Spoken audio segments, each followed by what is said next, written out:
Good evening, everybody, and thanks so much for joining us from all across Texas. I'm Will Dupree, coming to you from Austin at KXAN. We are about 15 minutes away from what may be the only debate between the top two candidates for Texas governor.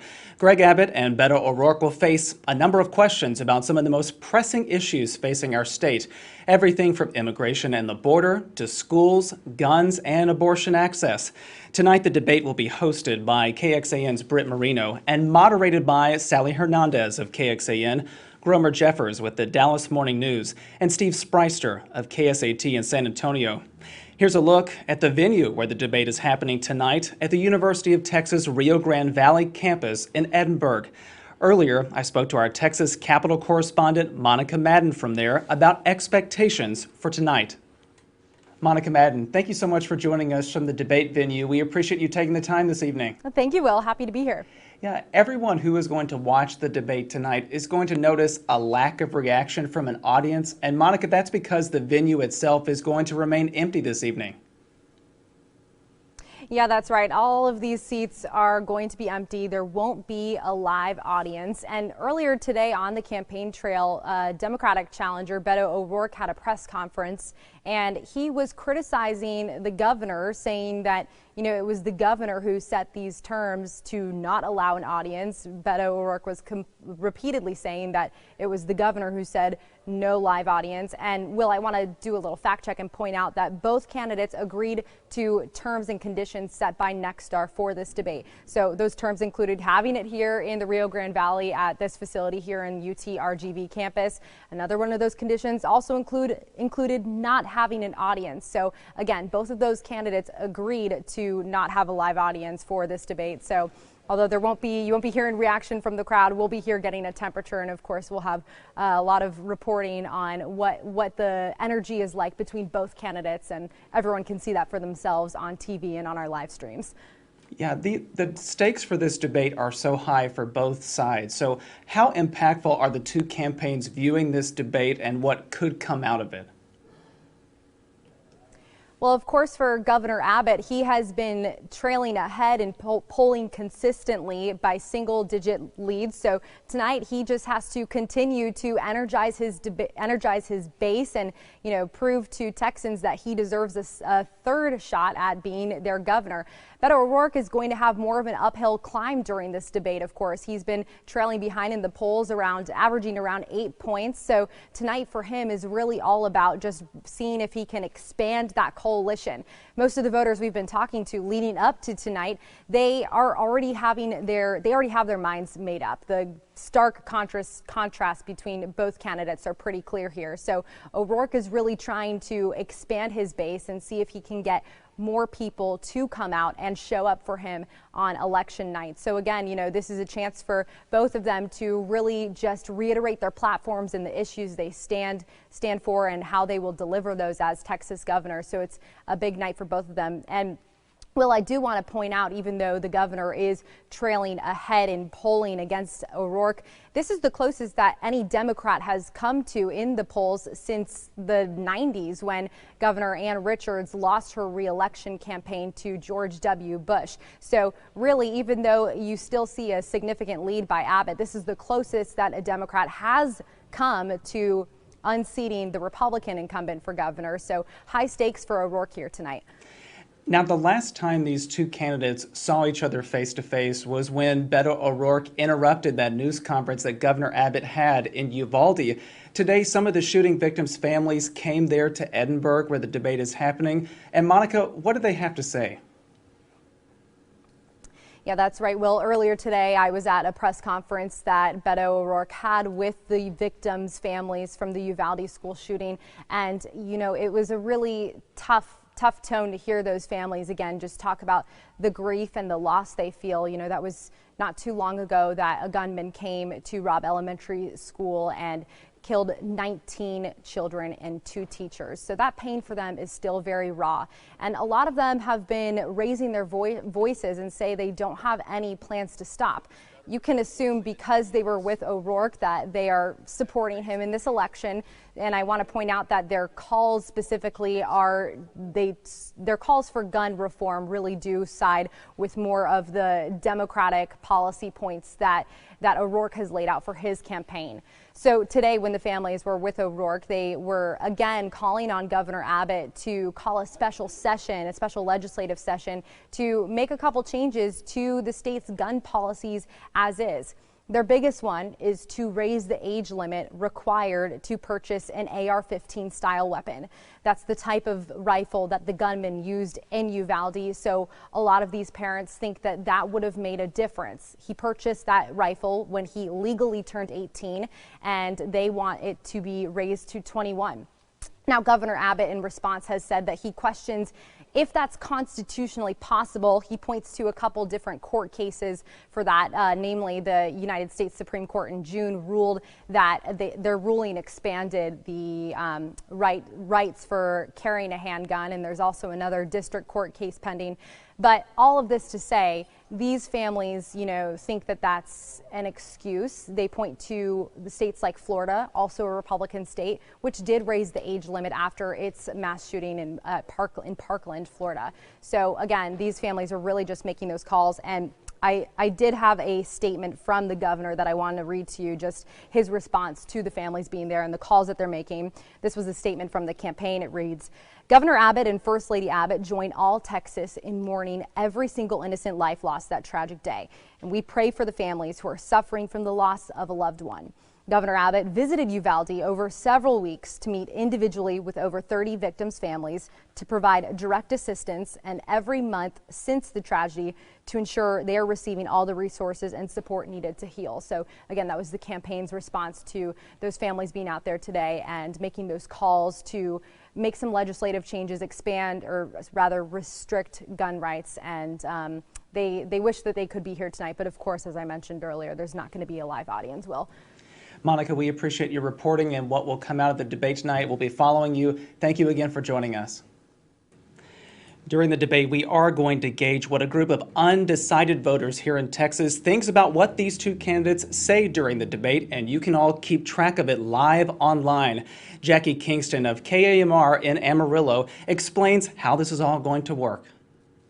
Hello from Dallas, as we eagerly anticipate our group of mostly undecided voters who will be with us this evening watching the debate and will be able to gauge their reaction in real time thanks to these dials that those voters will be using to tell us how they feel. They'll be turning it one way if they feel positively about an answer that the candidates give, and the opposite way if they feel negatively about it. They're pretty intuitive. It's going to be great to have that information in real time as we anticipate that these voters are expecting a lot out of the candidates tonight. They're looking for answers on issues like abortion, immigration, inflation, and the electricity grid, and how to make sure that we have access to power regardless of what the weather is doing outside. So we have the opportunity to actually speak with some of the members of the focus group, not only watch it with them, gauge their reaction by the dials, but we'll be getting their feedback on this process, the debate, in real time. That's going to be happening this evening, immediately following our coverage of the debate. Lots to do here in Dallas, but for now, we'll send it back to you.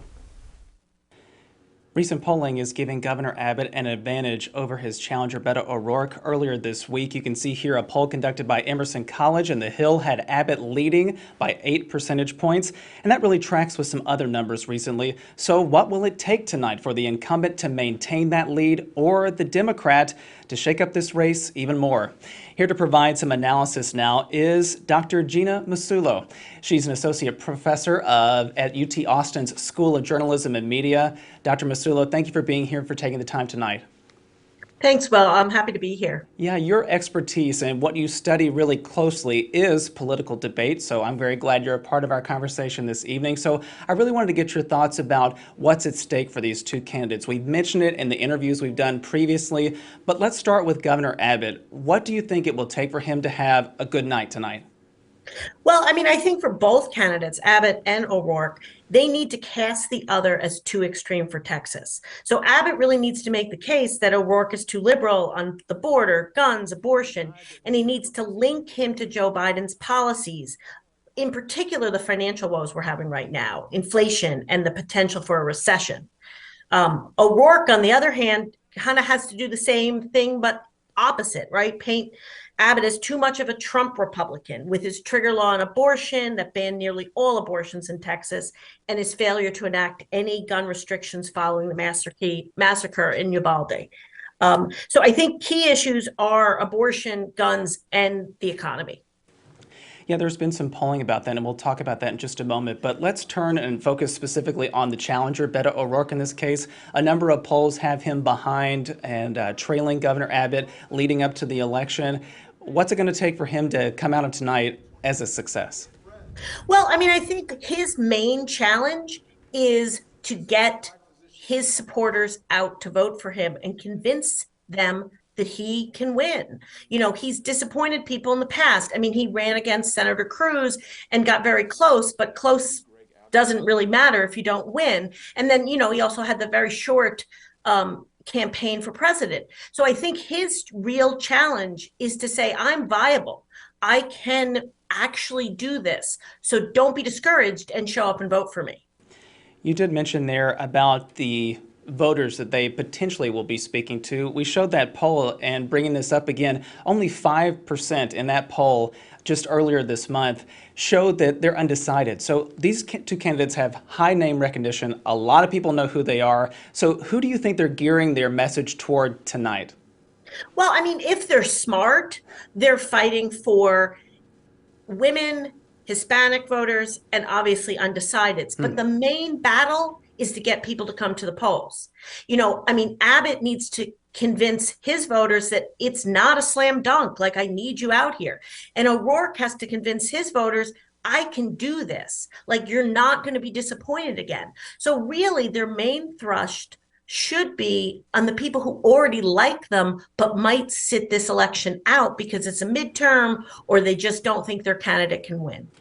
We mentioned the issues that are going to be top of mind for a lot of voters. That polling that we mentioned earlier from the Emerson College and the Hill shows that economy, abortion access, immigration, and healthcare are the top 4 in that order. What do you make about what will really be the focus of this debate tonight? Well, I mean, I think those are really important issues, but I think O'Rourke would be foolish if he didn't bring up the electric grid failing, because that's something that crosses party lines. That's something that can attract independents to him, you know, that he can point to Abbott as failing on. So even though that's not one of the issues that was brought up, I don't know in that poll whether that was offered to people or whether they wrote in issues. But I think the electric grid is important for him to bring up. All right. Well, Dr. Gina Masulo, thank you for taking the time tonight and sticking around with us for this conversation. And I know you'll be watching the debate closely tonight. I sure will. Thanks so much, Will. All right, everybody. That, again, is Dr. Gina Masulo with UT Austin, Associate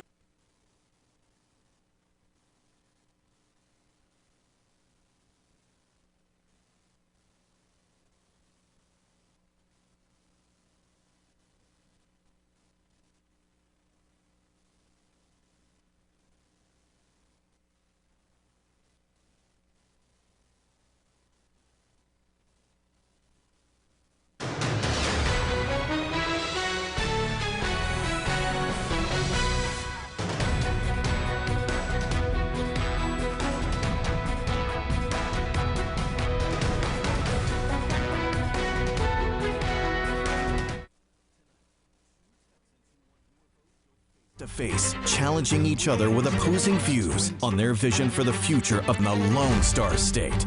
Incumbent Greg Abbott. He wants to go, take your guns and deny you your Second Amendment rights. We will not let that happen. Challenger Beto O'Rourke. An abortion ban with no exception for rape or incest, that is not us. That may be Greg Abbott. Now, in their only debate before Election Day, we go after answers on the issues you care about most. Immigration, abortion rights, gun violence, and how far we'll go to protect our children at school. Tonight, the heat is on in South Texas, live from the University of Texas Rio Grande Valley.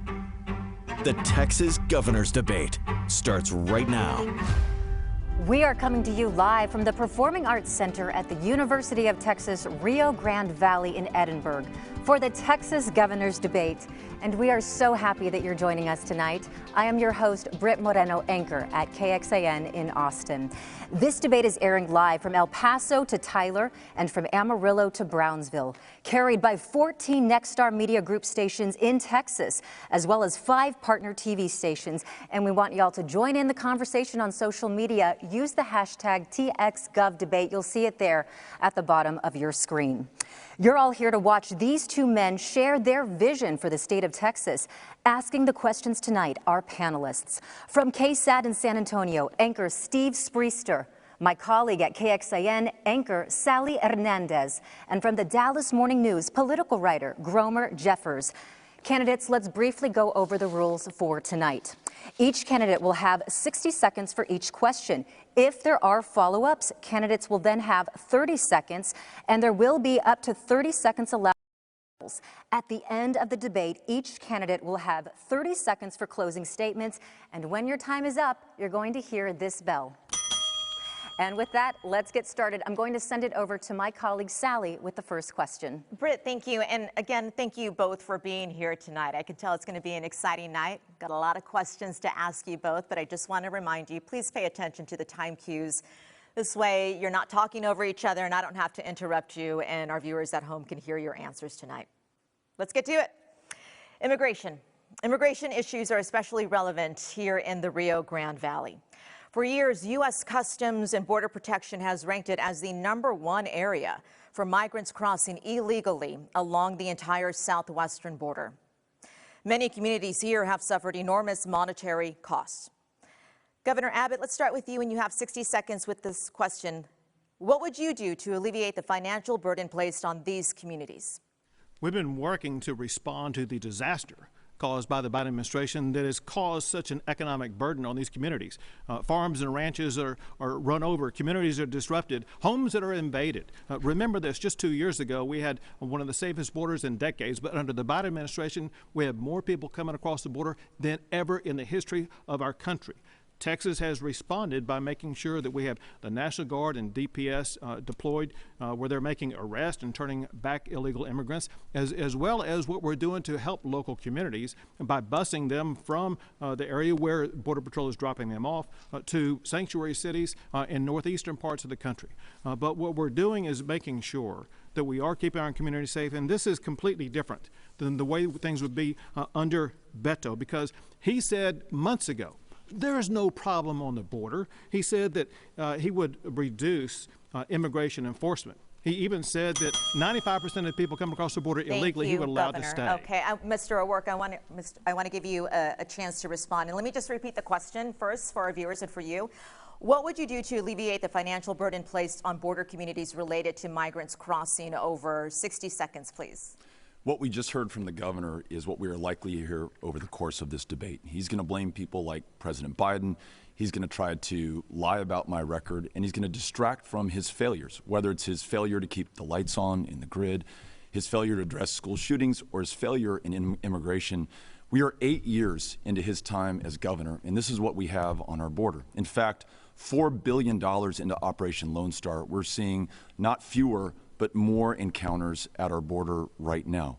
What we need is a safe, legal, orderly path for anyone who wants to come here to work, to join family, or to seek asylum. If you come to this country, we expect you to follow the law.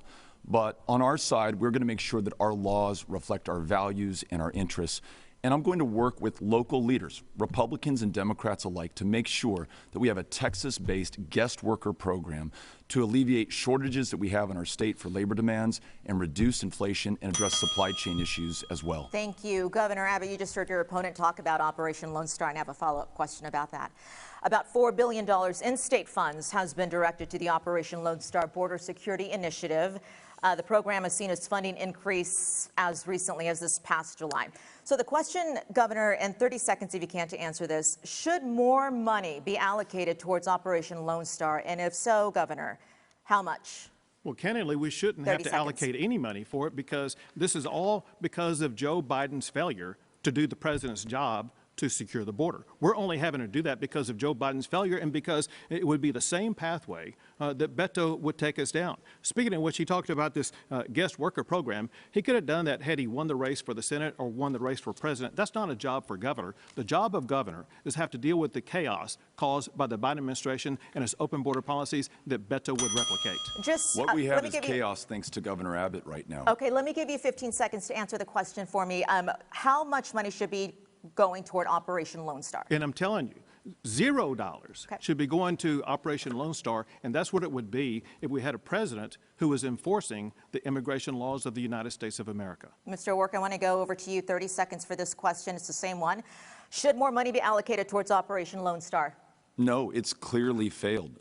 The numbers are in. We're seeing not fewer but more engagements at our border. When the governor spent $4 billion of our tax dollars on what has turned out to be political theater for his political career, he promised us that it would deter people from coming to this country. We've only seen more people come.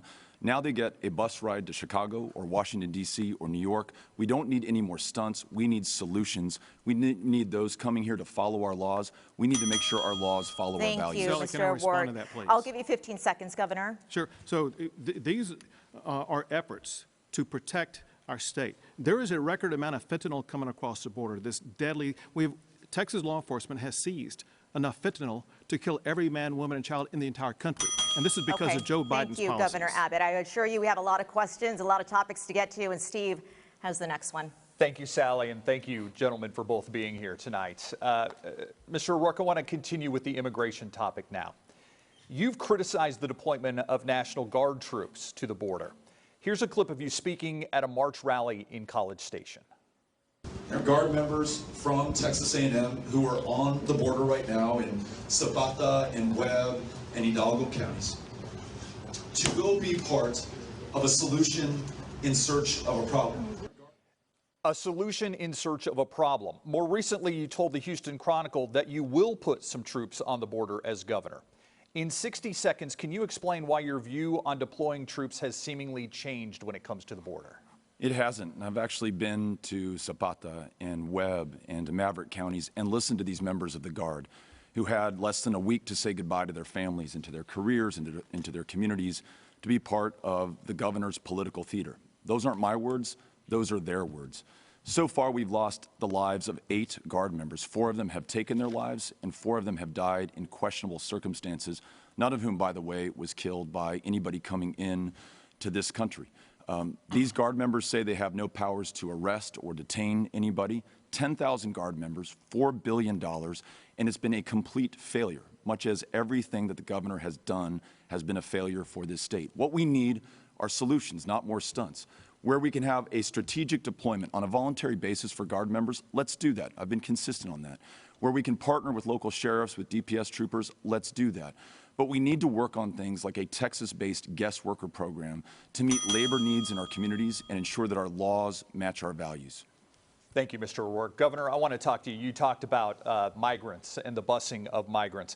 Many migrant advocates and Democratic elected officials have expressed concerns about the treatment of migrants being bused from Texas to other states and cities. Here's New York Mayor Eric Adams talking about that just last week. And when we reached out to Governor Abbott and stated, can we coordinate? Can we identify, who's traveling here, that we don't have to guess this? They refused to do so. The White House has called this a political stunt. Governor Abbott, is this a political stunt? And has there been coordination with the states and cities these migrants are being taken to? And if not, why not? You have 60 seconds, sir. So this operation began after meeting with local officials, sheriffs, mayors, police chiefs, and county judges, where they were overrun with the number of migrants that Border Patrol had dumped into their tiny little communities. They needed relief, and busing was one of the ways of providing them relief, and thus began the process of busing the migrants to cities that self-identified as sanctuary cities. Mayor Adams has never called my office, never talked to anybody in my administration, and so what he's saying is just flat out false. There has been communication between non-governmental organizations in Texas as well as the ultimate location, whether it be Washington, D.C. or New York. But going back to what Beto said, what you showed on video earlier was what happens throughout this entire campaign where Beto continues to flip-flop on issue after issue after issue. He's flip-flopped on the border issue. He's flip-flopped on the energy issue, such as energy jobs and the Green New Deal. He's flip-flopped on defunding the police. Whether it's one issue or another, he keeps changing positions. I want to be clear, though. You say that Mayor Adams has never called your office. Correct. Thank you. Mr. O'Rourke, I want to follow up on this. You've called the busing of migrants a political stunt as well. Why shouldn't sanctuary cities share the burden of what's happening on the Texas border? You have 30 seconds. Look, I live on the border. No one cares more about the security and safety of the border than those who are raising our children there. I also served as a city council member there. And in my time working with law enforcement, working with state and federal partners, we were able to help make El Paso, Texas, one of the safest cities in the United States of America. It's because we were looking at solutions instead of these stunts. I just want to remind everyone, this guy's been governor for 8 years, and this is where we are today. Some of the worst levels of engagement, encounters, fentanyl trafficking, and human smuggling that we've seen.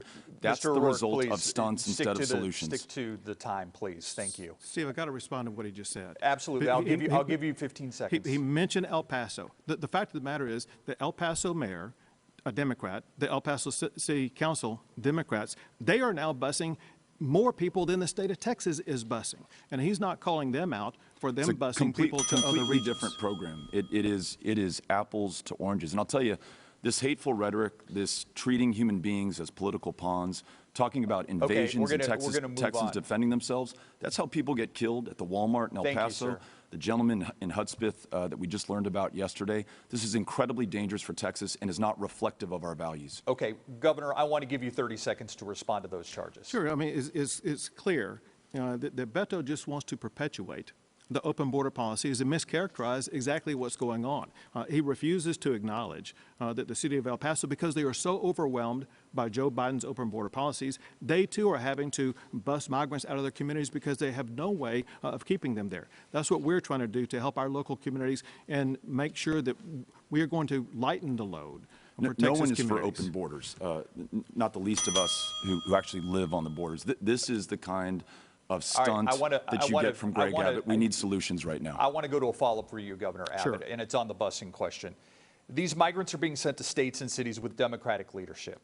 Why aren't these migrants being sent to so-called sanctuary cities in Republican-led states like New Orleans or Metro Atlanta? You have 30 seconds. So again, because these cities of New York and Washington, D.C. and Chicago are so large and have the infrastructure that is available, they have the capability of accommodating the number of migrants that are being sent better than these other cities that you talked about. There will be other cities in the future that also will be on the receiving end of migrants because we will continue to have to move migrants because Joe Biden continues to allow more illegal immigrants to come into the state of Texas. Thank you, Governor. My colleague Gromer Jeffers has the next question. Thank you, Steve, and hello, gentlemen. Good to see you both. You too, Gromer. Let's pivot now to the topic of gun control.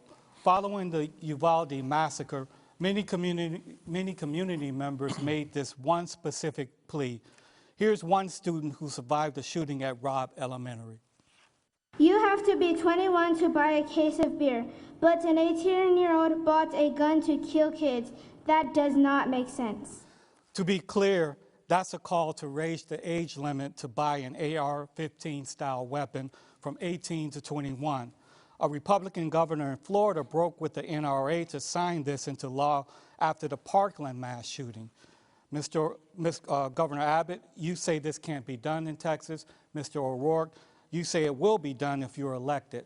Can you please explain your positions? Let's start with you, Governor Abbott. You have 60 seconds. First, there's no reason why a little girl like that should ever have to say anything like that. There's a reason why these parents are angry, and they're rightfully angry, and I can feel their pain.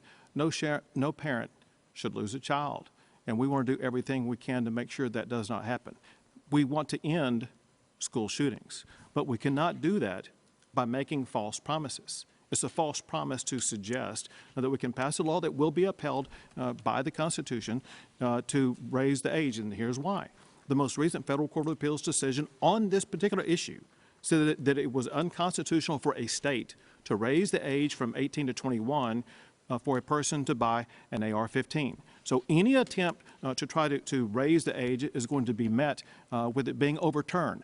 So we need to get to the bottom of what is really ailing our communities, and that is the mental health that is leading people to engage in school shootings. And Texas is already addressing that. Yeah, just a quick follow-up, Governor. Take 15 seconds to answer this. You're a former Attorney General. You've never shied away from a legal fight. Are you against this proposal because you feel like it's unconstitutional, or you believe that it's unnecessary? You personally believe that it's unnecessary? Purely from a legal position, based upon what that Court of Appeals decision ruled, and importantly, based upon what the Supreme Court decision said in a June opinion that changed the way that Parkland case was determined. I know how the Parkland case was determined. Florida is going to have its law overturned because of this new Supreme Court decision. Thank you, Governor. Mr. O'Rourke, in 60 seconds, can you please explain your position on raising the age limit to purchase AR-15 style weapons? First of all, I'm going to follow the lead of those families from Uvalde. That's who I'm doing this for. In fact, many of them drove more than 5 hours, 280 miles to be here today, even though they're not allowed in this theater because of the governor's conditions, because they want to hold him accountable, because it's been 18 weeks since their kids have been killed, and not a thing has changed in this state to make it any less likely that any other child will meet the same fate. All we need is action, and the only person standing in our way is the governor of the state of Texas. In Florida, after the Parkland shootings, it was 23 days for that Republican governor to raise the age. And in those states where the age has been raised, mass shootings are down 80%. So yes, we can raise the age to 21. And as governor, I'll bring Republicans and Democrats around the table to do that. After all of these mass shootings, this governor has done nothing except make it easier for people who should not have a firearm to carry them publicly, and this is what we get as a result. We need change. Governor Abbott, the last time you ran for governor, we asked you about red flag laws, and those are laws which could stop an individual with potential intention to harm others from purchasing a gun. And you said about that, quote, "I would not support a red flag law that would take guns away from people without due process." Now, a lot has happened in those 4 years. Are you open to implementing red flag laws today? You have 30 seconds. Well, let me tell you what I support and I don't support. What I support is making it a felony for someone to lie on a background check. I signed that into law last year.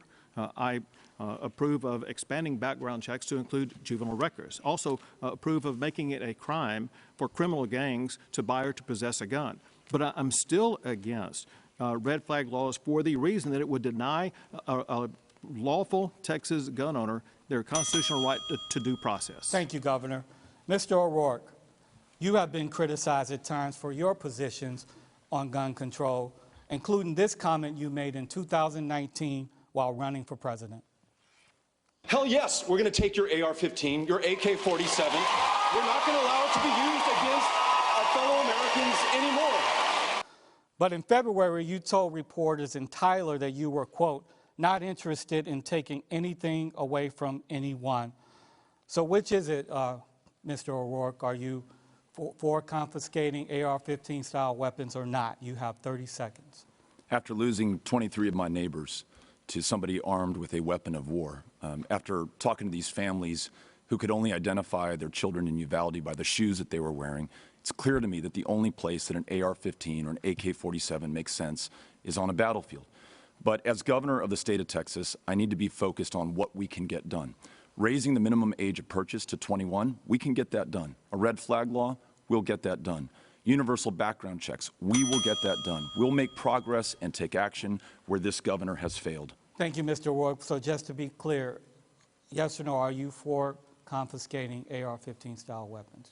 I'm for making sure that we make progress. Those families that I was just with from Uvalde want us to take action. This is the common ground. I've listened to Republicans and Democrats alike on this. We can agree on this much. Raise the age to 21, okay. Red flag law, and a universal background check. Thank you, Mr. O'Rourke. Steve has the next question. Thank you, Gromer. We want to focus in now more on the Uvalde shooting.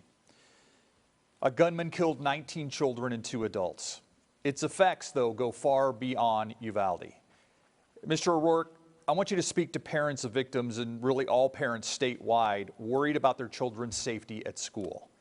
What would you do if elected to prevent this from happening again? You have 60 seconds. Just like you, I'm a parent. With Amy, we're raising Ulysses and Molly and Henry in El Paso, and we are well aware that it's been 18 weeks, and this governor has not lifted a finger to make it any less likely that any of our kids will meet that same fate. We need change. The governor just talked about mental health care. We are dead last in the nation when it comes to mental health care access, and he took $211 million from the mental health care budget of the state of Texas. He'll talk about police funding. He failed to fund the police radios in Uvalde, even when that police department asked for them. And you know what? Those radios failed on that day. I want every parent out there to know that the lives of your children are more important to me than the NRA or any special interest or any other political consideration. I will prioritize them ahead of everything else, and we will take action and we will make progress. We'll bring Republicans, Democrats, independents alike together, and we'll get the job done where this governor has failed to do so. Governor Abbott, to you now. The families of the victims, the Uvalde School District, the Uvalde County Commissioners, the Uvalde City Council all asked for you to call a special session in the wake of the tragedy. You did not, despite calling them on several other issues in the past. Can you explain why you didn't call a special session? You have 60 seconds. I will, but I must first respond to what we have to respond to every single day. Beto's campaign continues to spew lies and false information. He said two things that are completely false. He said that we're last in mental health care. The fact of the matter is Texas is now 27th in mental health care because of funding that I provided. Texas has provided more than $25 billion for mental health care in the last 3 sessions. He also said that we did not fund police radios in Uvalde. Completely false. We provided $1.6 million for Uvalde alone for their police radio systems since I've been governor. So Beto continues to provide false information. What I want to make sure that the leaders in Uvalde know is, as we've shown, we don't need to call a special session in order to take action. For 6 consecutive days after the shooting took place, I issued directives to make schools safer and to respond to the emergency in Uvalde. And then I remain engaged with the mayor, with the local leaders. It could have been worse. That's what you told those families. That's what you told that community, and you have done nothing to help them. Mr. O'Rourke, Mr. Governor, we're not done with this topic yet, so you will have your say. But Governor, I want to follow up with you. There's a regular session coming up in January. Will you make school safety an emergency item for lawmakers when they meet? You have 15 seconds. Absolutely. Just like I did in past sessions. This is going to be an emergency item. Over the summer, I requested special legislative committees to begin working already so that they will have ready when we begin the session to address Uvalde, but the broader-based issue across the entire state of Texas, if it's an emergency, as you call mentioned a special earlier. session now. Why wait till the next year? Mr. O'Rourke, a question for you now. Gun violence is a leading cause of death for children and teenagers in this state. Why are you waiting to save lives? We need to move on. We've got a lot of topics we want to get to, but we want to stay on Uvalde because there's still some questions that we have here. So I appreciate you staying within your time.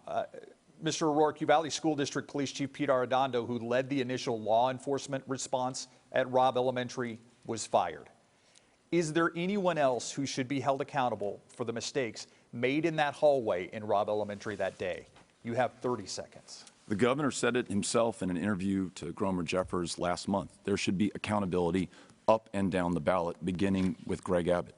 I think he has lost the right to serve this state in the most important position of public trust.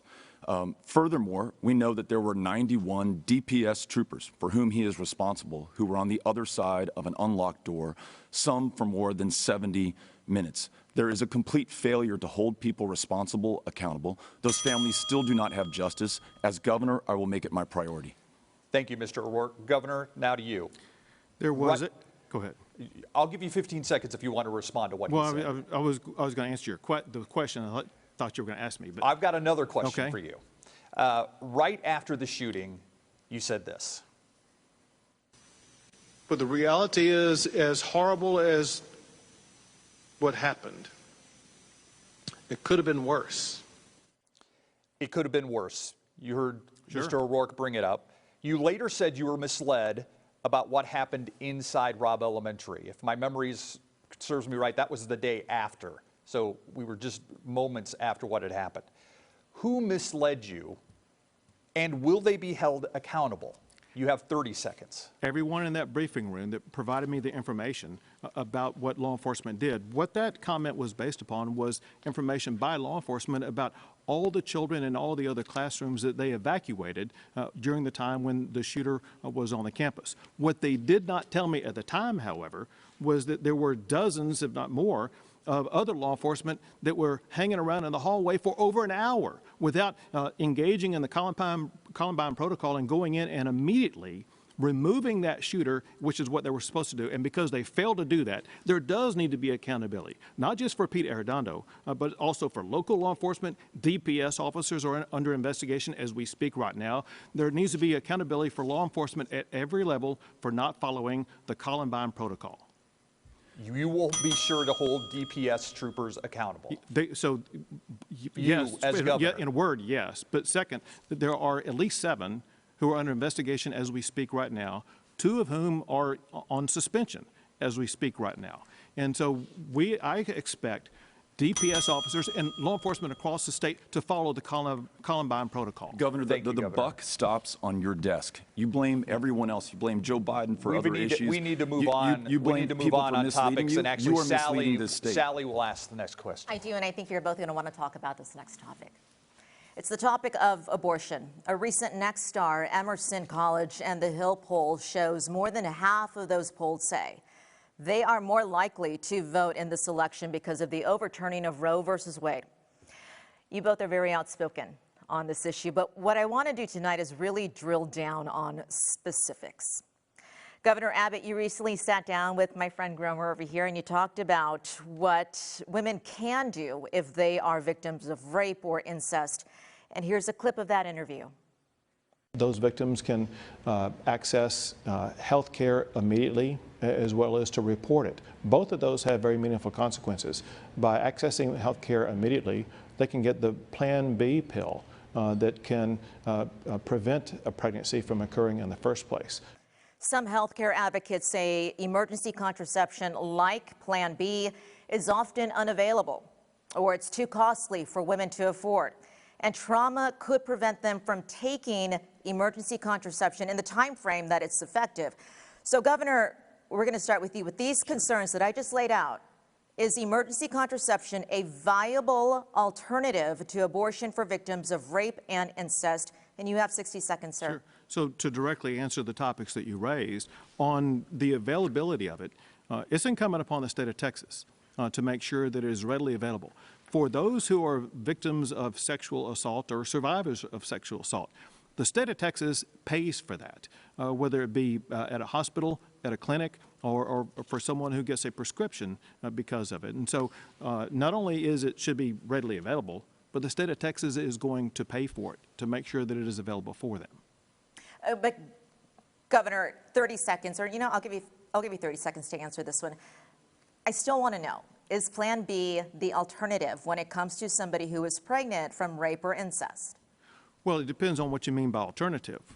An alternative, obviously, is to do what we can to assist and aid the victim, and that is to help get them medical assistance that they need and the care that they need, but also to know what their options are. They're going to know that the state, through our Alternatives to Abortion program, provides living assistance, baby supplies, all kinds of things that can help them. Also, we've increased funding for prenatal and postpartum care. Thank you, Governor. Mr. O'Rourke, we're going to stay on the topic of abortion here. Governor Abbott has said that you support abortion on demand. Do you support any limit on when a woman can't have an abortion? In 60 seconds for this question. This election is about reproductive freedom. If you care about this, you need to turn out and vote. I will fight to make sure that every woman in Texas can make her own decisions about her own body, her own future, and her own health care. And I will work with the legislature and my fellow Texans to return us to the standard that Texas women won in the first place, Roe versus Wade. That's the standard that answers your question. But I've got to respond to this silliness on Plan B, this comment he made about eliminating rape in the state of Texas. This is an attack on women. More women have been raped in the state of Texas than any other state. There are 3,000 untested rape kits at DPS headquarters, meaning that our ability to bring rapists to justice has declined by half on this governor's watch, and it's arguable that rapists enjoy more victims because more rights under Greg Abbott than their victims do, because they can sue the families of their victims if they help their victim get an abortion, and be able to win a $10,000 bounty in the process. Thank you. Mr. O'Rourke, I'll give you a chance to respond, Governor. 30 seconds. So once again, I'm going to be doing this a lot. I have to point out a misstatement by Beto. I signed a law that eliminated the rape kit test backlog at the Texas Department of Public Safety. As it concerns abortion, listen, Beto's position is the most extreme because he not only supports abortion of a fully developed child to the very last second before birth, he's even against providing medical care for a baby who survives an abortion. He is for unlimited abortion at taxpayer expense. That's not true. It's completely a lie. I never said that, and no one thinks that in the state of Texas. He's saying this because he signed the most extreme abortion ban in America. No exception for rape, no exception for incest. It begins at conception, and it's taking place in a state that is at the epicenter of a maternal mortality crisis, thanks to Greg Abbott, 3 times as deadly for black women. I will fight to make sure that every woman makes her own decisions about her own body, her own future, and her own health care. That's what most of us, Republicans and Democrats in this state, believe. Mr. O'Rourke, just in 15 seconds, is there a limit that you support on women getting an abortion? That limit was decided in 1973 through a victory that Jane Roe and Linda Coffey and Sarah Weddington won before an all-male United States Supreme Court. I want us to return to that. It was the law of the land for nearly 50 years until we had the most extreme abortion ban in the country. Gromer has the next question. Thanks, Sally. Let's move to law enforcement. Mr. O'Rourke, you have been accused by Governor Abbott of supporting efforts to defund police. He may have mentioned it tonight, actually. Here's a chance for you to set the record straight. Do you support measures to defund police? You have 60 seconds. Of course I don't, and no one does. But let's look at my record. I think that's the best thing to look at, and then we'll look at the governors. On the El Paso City Council, I raised police salaries 12% in the 6 years that I served there. In Congress, I funded $11 billion to local and state law enforcement across this country, including in Texas. I want to fund law enforcement, fund training so that everyone is treated equally under the law, and I want there to be accountability for when those officers abuse the public trust. But let's look at what Greg Abbott's done. When police and law enforcement begged him not to sign permitless carry, because it allows anyone to carry a gun in public without a background check, he turned his back on them, did it anyhow. Homicides have gone up 50%, and we now have gun violence as a leading cause of death for children and teenagers in this state. When the Uvalde Police Department asked for funding, he turned his back on them. He is not doing what keeps us safe. That's why you see the level of rape, violent crime, and homicide up on Greg Abbott's watch. Just a quick follow-up, Mr. O'Rourke. Can you take 15 seconds to answer this? After the summer of 2020, did you voice support for cities that cut their police budgets? Minneapolis comes to mind. Did you support those efforts? What I supported and what I continue to support is full funding for law enforcement, full funding that includes training to ensure that we're treating everyone equally under the law, and we definitely need accountability and justice. If someone abuses the power of life and death over our fellow citizens without accountability, we lose the ability to keep our communities safe. Thank you, Mr. O'Rourke. Governor Abbott, you have spoken about the growing crime in Texas in your commercials and on the campaign trail. You've been governor for more than 7 years, so why is crime up? Don't you bear some of the responsibility for it? So I'll fully answer that question. Let me first... You have 60 seconds, by the way. Let me reply, and that is, once again, Beto misleads by saying that we denied Uvalde Police Department any money. We've answered every call they've ever made to make sure they have whatever funding they need. And Beto clearly said that in response to Minneapolis, that he supports their idea of defunding and dismantling police. And I got to add this. He didn't say a word to criticize the city of Austin that defunded their police by more than $100 million. The law I passed will prevent any city from defunding the police because in Texas, we support our law enforcement officers, period. The reason why there's been a rise in crime in some areas, Gromer, is because of another issue we're working on. And that's what's happening in Harris County and some other counties where in Harris County, they have these easy bail policies that Beto supports, which is cashless bail, that is letting dangerous criminals, such as people recently convicted of murder last year, back out on the streets now who killed a police officer recently in Houston, Texas. Governor, take 15 seconds to answer this again. You've been governor for 7 years. Crime is up. Do you bear any responsibility for that? So let me again explain what happened. In Austin, after they defunded the police, the year after that, they had the highest number of murders ever. In Harris County, where they have this easy bail policy, in the past couple of years, there have been hundreds of people killed by people let out on bail who had been previously arrested for murder. Thank you, Governor. Our next topic comes from one of our viewers. Actually, Britt has more on that.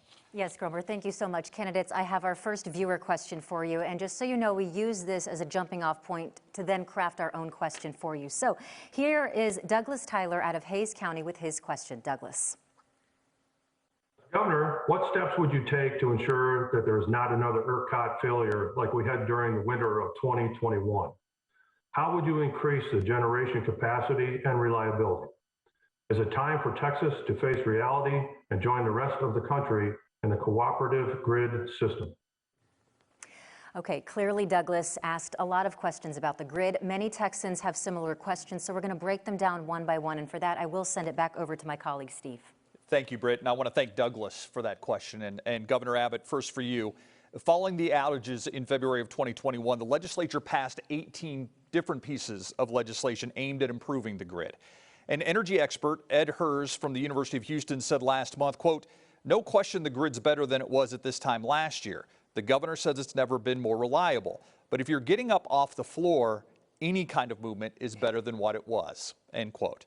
Governor Abbott, what do you make of that assessment of the state grid? Are you confident in its reliability? You have 60 seconds. Very confident. And in fact, I even guaranteed the power would stay on before we faced that winter afterwards. When Beto was campaigning saying that the grid was going to fail in the winter and summer, his campaign hopes fell apart because the laws that I signed did secure the grid.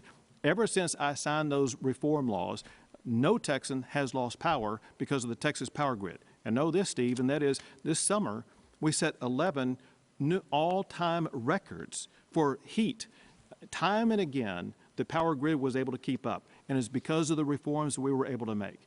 And so the power grid remains more resilient, more reliable than ever before. To go ahead and answer Douglas's question, which we appreciate, one reason why it's more reliable is because we have greater power available to us and a greater ability by the Public Utilities Commission to address it. But also, we are going to be adding more non-renewable power, such as natural gas, to make sure that the power stays on. Thank you, Governor. Mr. O'Rourke, same question. You know, there hasn't been any major issues with the grid, with outages since the winter of 2021. What do you make of the changes that Governor Abbott and the legislature put in to make the grid more reliable? They say more reliable. What would you do differently? You have 60 seconds. Governor Abbott's grid failure is part of a pattern over these last 8 years. Warned about, for example, school violence and gun violence specifically against children, does nothing. Warned about problems within Child Protective Services, our foster care program, does nothing, and it gets worse. Warned before February 2021 that we had problems in the grid, he did nothing. When the blackout started, he ordered the price of electricity pegged at its highest allowable rate. Gas started trading at 200 times what it had sold for the day before.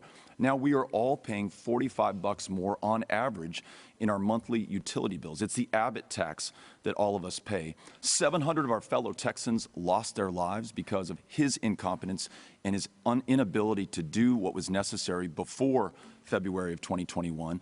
And the kicker is the grid is still not fixed. Just ask Toyota. They stopped their third shift in San Antonio because it was drawing too much power. We had 3 conservation notices this summer. We are not ready for this next winter. We need a governor who's going to do the right thing. Thank you, Mr. O'Rourke. Governor, I'll give you 30 seconds. Sure. All Beto does is fearmonger on this issue, when in reality, the grid is more resilient and reliable than it's ever been.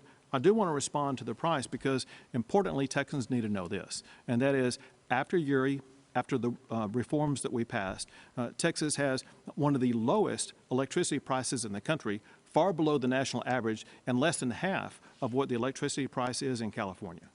It's one of the fastest growing costs in the state of Texas. And when you look at our higher energy bills, our higher property taxes, $20 billion more under Greg Abbott, you see that he's the largest driver of inflation in the state of Texas right now. I'll give you 15 seconds, Governor. Sure. So he just makes this stuff up because, that's all fact. Again, the reality is the electricity cost in Texas remains one of the lowest in the entire United States of America and far lower than the national average. Ask the people who are paying it. Thank you, gentlemen. Sally has the next question. Got to talk about education tonight, gentlemen, okay? There's a lot of teachers who are watching and who would like to know the answer to this next question.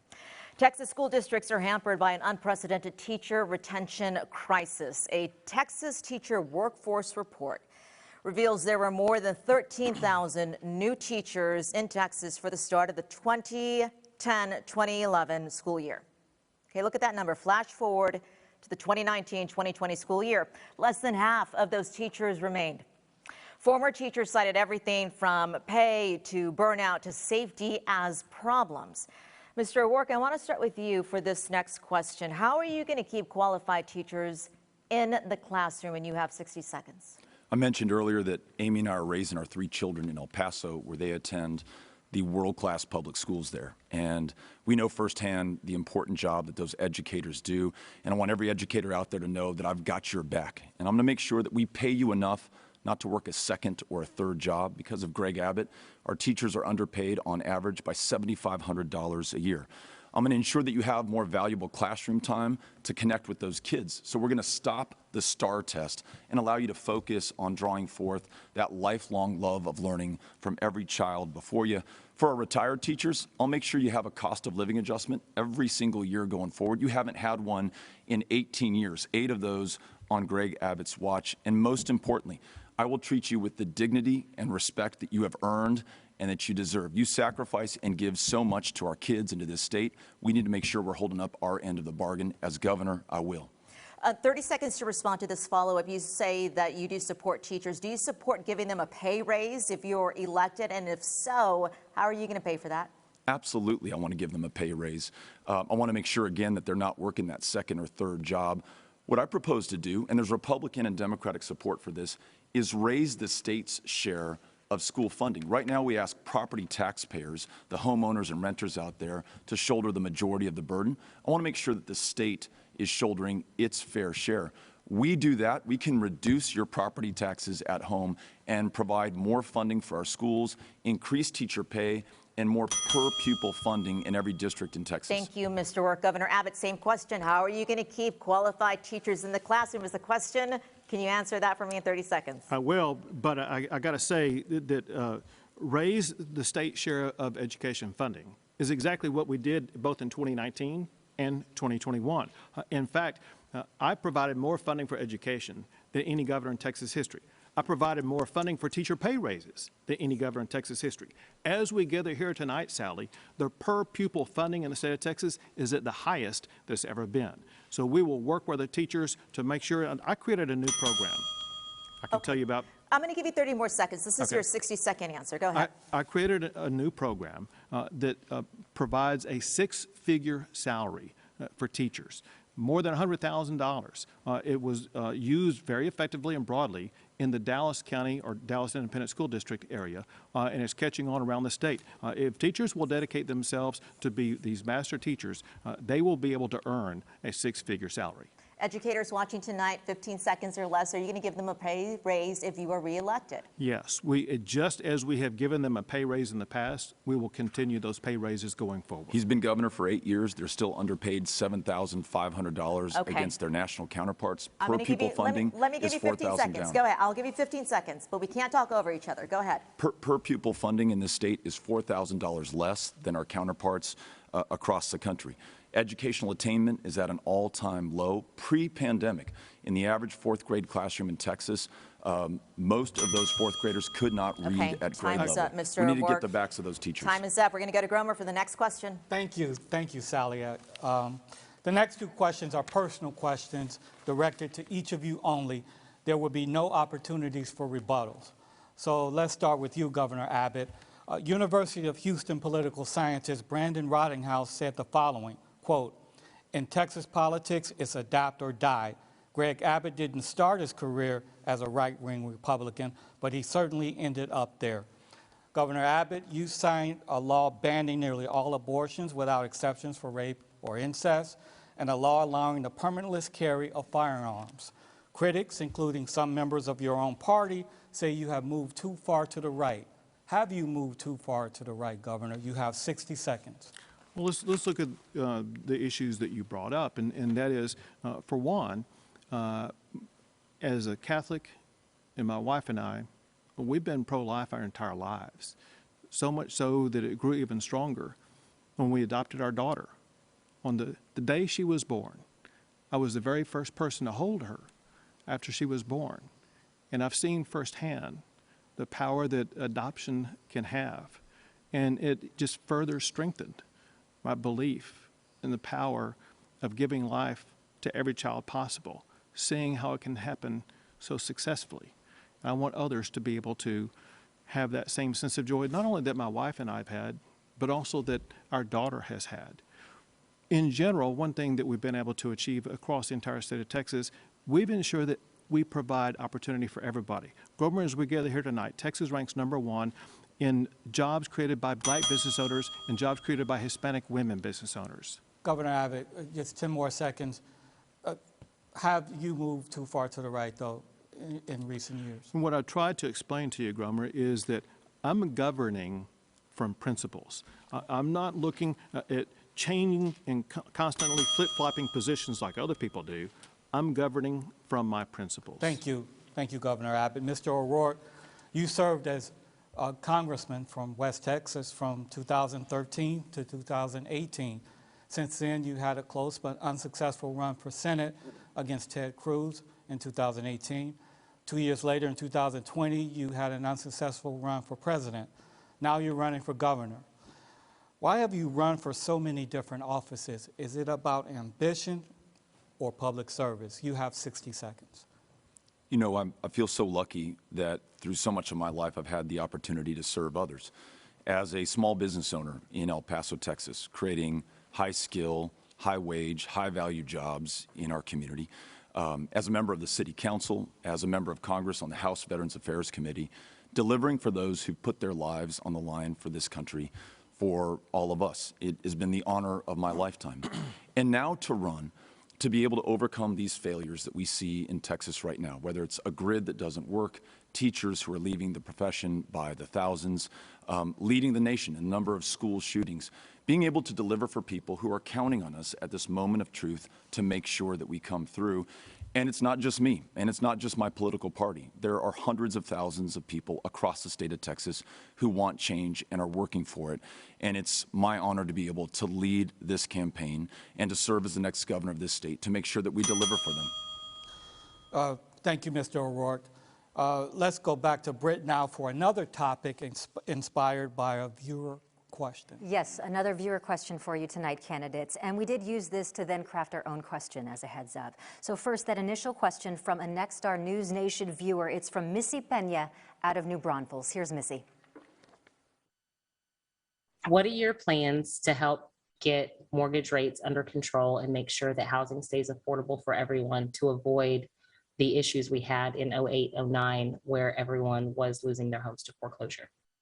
Now we have our own question that includes things on property taxes, and for that, I will send it over to Steve. Thank you, Britt, and thank you, Missy, for that great question. You know, property taxes make up a hefty amount of most people's mortgages in the state of Texas. Mr. O'Rourke, I want to ask you this question first. The governor's proposed using half of the $27 billion budget surplus to provide what he says is the largest property tax cut in state history. That does not relieve the long-term property tax burden that many Texas residents feel. How would you provide long-term property tax relief? You have 60 seconds. You know, about the governor's proposal, you have to ask yourself where this guy's been for the last 8 years. People across this state are hurting. The average Texan now is paying more in taxes than the average Californian. When you combine that with his failure in the grid that has sent our energy bills through the roof and the cost of housing, he's the single greatest driver of inflation in the state of Texas. This is how we can turn it around. One, let's expand Medicaid. We'll go from a state that's the least insured to one where everyone can see a doctor or be able to fill a prescription. It will also reduce our property taxes because right now you are on the hook for uncompensated indigent care. 2, let's up the share of state spending for public ed. I talked about it earlier. The state spends 40%, local property taxpayers 60%. Under my leadership, we'll get that to 50-50, reduce the pressure on local property taxpayers. And 3rd, let's make sure that there's property tax fairness. Corporations in this state are not paying their fair share. That means all of us pay more. Thank you, sir. Governor Abbott, I want to ask you the same question. How do you provide long-term property tax relief? You also have 60 seconds. Sure. So property tax relief is central to this election and to Texans at home, just like Missy. And know this, there's only one person on this stage tonight who's ever raised property taxes, and that is Beto.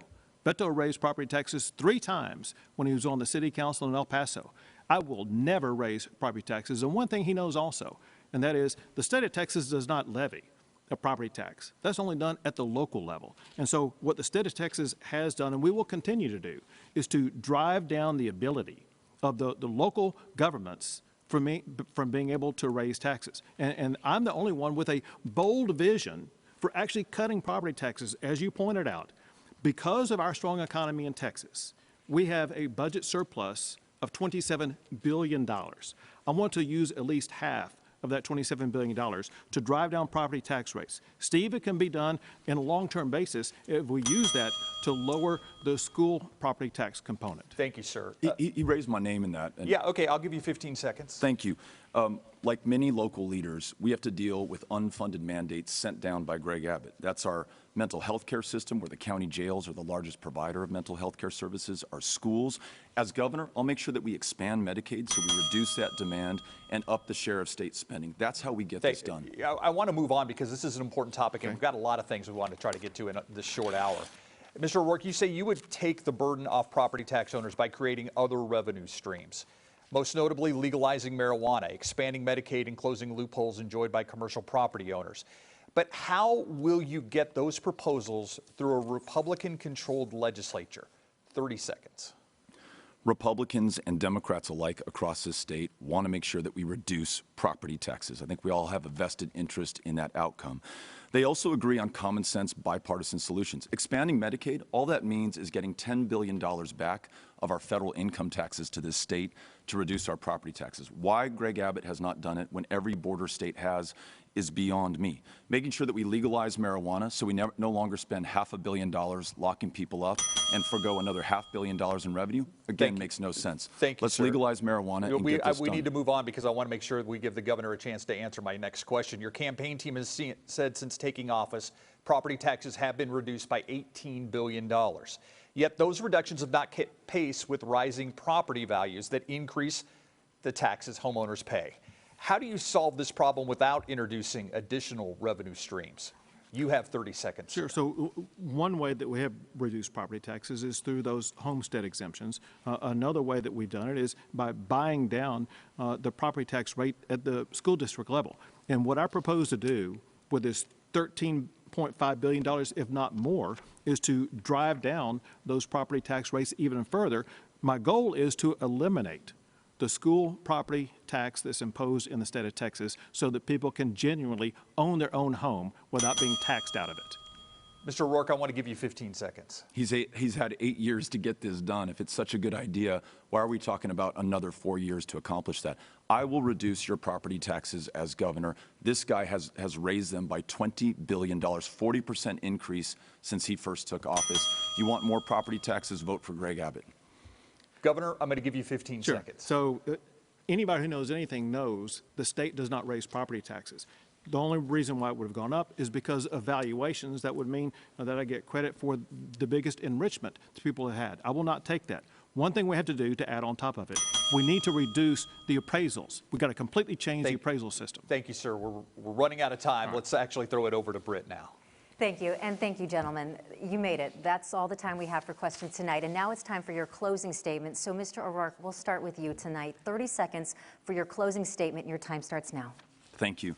Look, I don't think that Greg Abbott wakes up wanting to see children shot in their schools or for the grid to fail.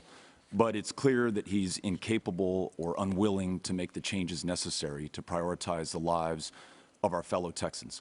That's why it's on all of us to make sure that we have change at the ballot box this November 8th. I'll keep your lights on. I'll make sure that I keep your kids safe. We'll reduce property taxes, and we'll prioritize the lives of each and every single Texan in this state. Mr. O'Rourke, thank you so much. Now, Governor Abbott, your 30 seconds starts now. Texas ranks #1 for the most new jobs added since you reelected me. We're #1 for blue ribbon schools, #1 for Tier 1 research universities, and #1 in so many categories. I'm running for reelection to keep Texas #1, to cut your property taxes, to secure the border, to keep dangerous criminals behind bars, and to keep deadly fentanyl off our streets. Together, we will keep Texas #1.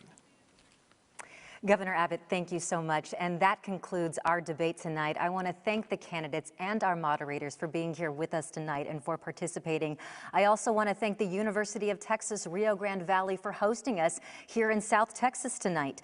Up next, you will be able to watch the Texas governor's race post-debate speech. Now, you can watch this online or right here. If you don't see it, check your local listing. Thank you so much for joining us tonight. And to all of Texas, good night and take care.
Quickly went to the restroom. I was commercial. You know, we are going to have a little bit longer between the end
Election Headquarters brings you the Texas Governor's Race Post-Debate Special. Hello and welcome to our special coverage of the Texas Governor's Debate. I'm Daniel Marin. Hi everybody, I'm Brian Mudd. We're going to take a deeper dive into the key issues the candidates spoke to you about in tonight's debate. This debate in South Texas just 5 weeks before Texas voters make their choice between Republican Governor Greg Abbott or Democratic challenger Beto O'Rourke. We've got highlights from the debate. We'll hear more from Edinburgh and analysis from our teams all across the state. And this includes live coverage from Dallas, where we're following a focus group of voters. Did tonight's event sway any of them toward one candidate or the other? Yeah, plus we're live at the Governor's Mansion with our panel of political experts digging into the messages from the candidates and what that could mean for voters. Well, tonight's debate had several memorable moments. The first came soon after it started when we asked the candidates about the busing of migrants. O'Rourke called it a stunt and upheld his hometown of El Paso as a place working toward immigration solutions. And then that led to this exchange. He mentioned El Paso. The fact of the matter is that El Paso mayor, a Democrat, the El Paso City Council, Democrats, they are now busing more people than the state of Texas is busing. And he's not calling them out for them busing people to other regions. Different program. It is apples to oranges. And I'll tell you, this hateful rhetoric, this treating human beings as political pawns, talking about invasions in Texas, Texans defending themselves, that's how people get killed at the Walmart in El Paso. More about this in just a moment. Of course, one of the other big moments was the exchange where O'Rourke denied Abbott's allegations about him wanting to defund police. Of course I don't, and no one does. But let's look at my record. I think that's the best thing to look at, and then we'll look at the governors. On the El Paso City Council, I raised police salaries 12% in the 6 years that I served there. In Congress, I funded $11 billion to local and state law enforcement across this country, including in Texas. I want to fund law enforcement, fund training. Beto clearly said that in response to Minneapolis, that he supports their idea of defunding and dismantling police. And I got to add this. He didn't say a word to criticize the city of Austin that defunded their police by more than $100 million. The law I passed will prevent any city from defunding the police because in Texas, we support our law enforcement officers, period. Interesting stuff in the debate, of course, coming at a critical time in the campaigns where candidates are locking down every last vote they can. Yeah, before tonight, though, the polling showed that it's not that close, at least not right now. Our poll by Emerson College and The Hill shows O'Rourke trailing Governor Abbott by 8 points. The numbers show 50% of Texas voters backing Abbott. Other polls have also shown O'Rourke trailing, so he needs to sway those undecided and independent voters over to his side. But the question, of course, is did tonight's debate move the needle for either of the candidates? Yeah, $1 million question there politically. And the needles, of course, can move both ways in these things. Those of you following us online had a chance to watch some of that reaction in real time. Our Jackie Kingston joins us live from Dallas now with a panel of mainly undecided voters who were registering their feelings during the debate. And Jackie, they had a lot of hot topics to respond to.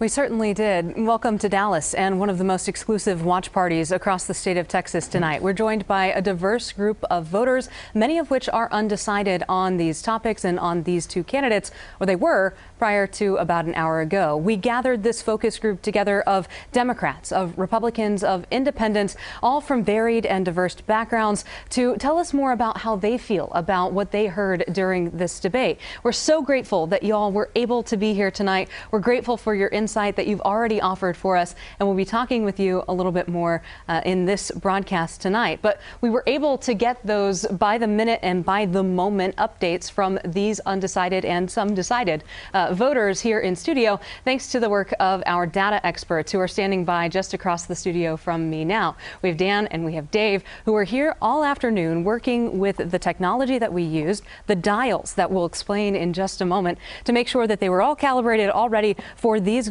group of voters that we brought in tonight. Dan and Dave, thanks so much for being here. Thanks for your work tonight. Let's talk first about the technology that we used with this group of voters. Everything go to plan? Yes, we had everything everything that was operating the way it's supposed to, so we're happy with the results. It seems like the dials that these voters were able to use, these here about the size of a cell phone, they're pretty intuitive. What was the metric that they were using to rate the responses from the candidates? So before we actually began our survey, we did instruct them on how to use the dials. So if they liked what it is that they were seeing, if they felt favorable towards it, we would instruct them to dial up, turn the dial anywhere between 51 to 100. If they were neutral about it, we would kept it at 50, and then if they felt negative or unfavorable, then go down to 49 all the way down to 0. The farther you go to the right or to the left, the more strongly you feel about that. So the results it is that you're watching was the average of all the independents, all the Democrats, all the Republicans. So that is what it is that you're observing. And what's the benefit of having that data, Dave?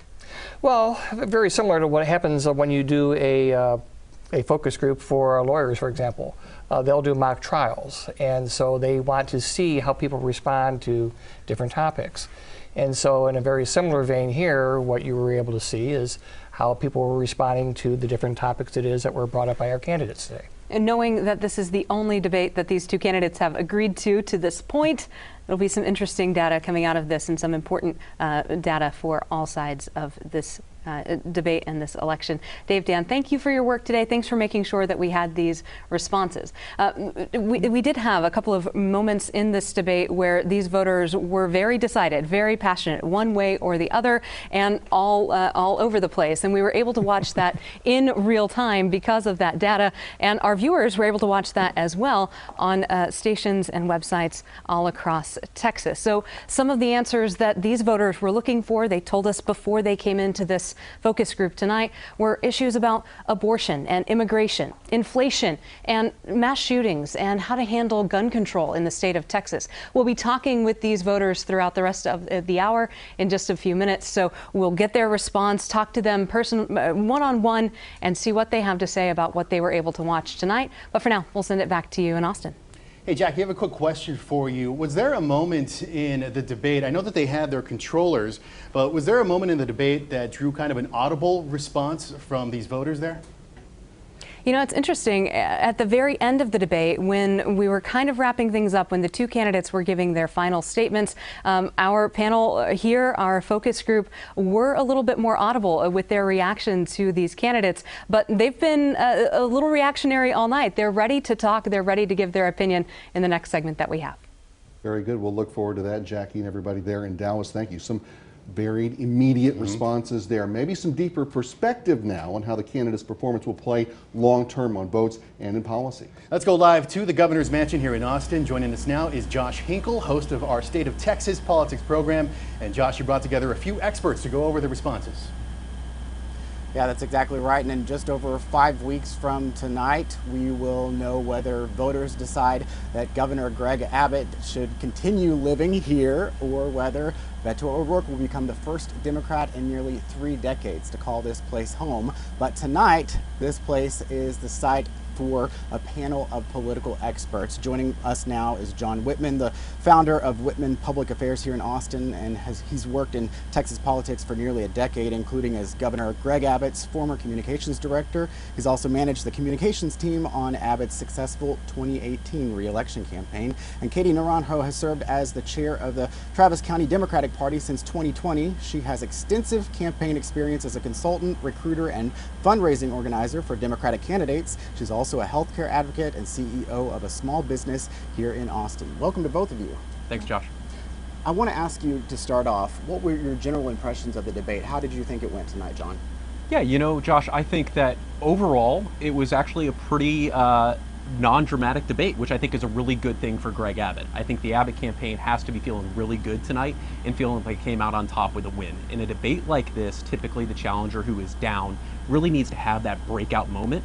I didn't see that tonight from Beto O'Rourke, and so Greg Abbott has to feel really good tonight. Katie?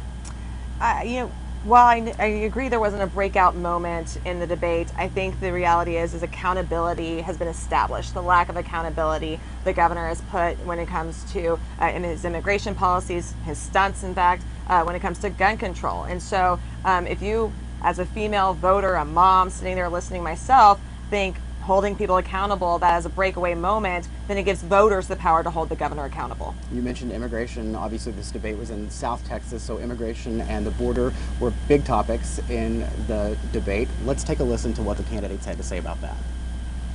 Texas has responded by making sure that we have the National Guard and DPS deployed where they're making arrests and turning back illegal immigrants, as well as what we're doing to help local communities by busing them from the area where Border Patrol is dropping them off to sanctuary cities in northeastern parts of the country.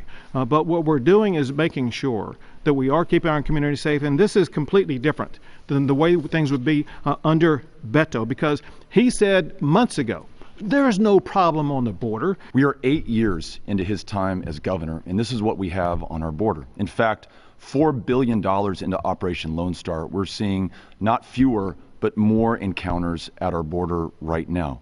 What we need is a safe, legal, orderly path for anyone who wants to come here to work, to join family, or to seek asylum. If you come to this country, we expect... So there you heard the candidates talking about the border and the strategy that the current administration has had. Beto O'Rourke also talked about the fact that Democrats believe that the busing strategy is a stunt. Can you respond to that? So Texans, taxpayer dollars, are spending billions and millions of dollars, not just in the transportation, but in Operation Lone Star, which has yielded no results. We've taken money from healthcare, education, etc., instead of looking for real solutions. This is not a Texas problem, it's an international problem. It's a humanitarian crisis. And if Governor Abbott wanted to lead on issues like immigration, he would focus on bringing infrastructure down to the Border Patrol agents who need it, as well as to the communities who are seeking to provide people access to jobs and humanitarian funding, instead of busing them to Chicago and Washington, D.C. for political ploy. What are your thoughts on that strategy? Well, I have to disagree with that, Josh. Let's be honest. Operation Lone Star has resulted in nearly 20,000 criminal illegal alien arrests. It has resulted in 350 million lethal doses of fentanyl coming off the streets. So the reality is that Operation Lone Star is working. And it sounds to me like Beto O'Rourke just wants to simply open the borders and let everyone in. It sounds like he wants to take all those existing resources that are securing our border and take them away and subscribe to the Joe Biden policies of a completely open border.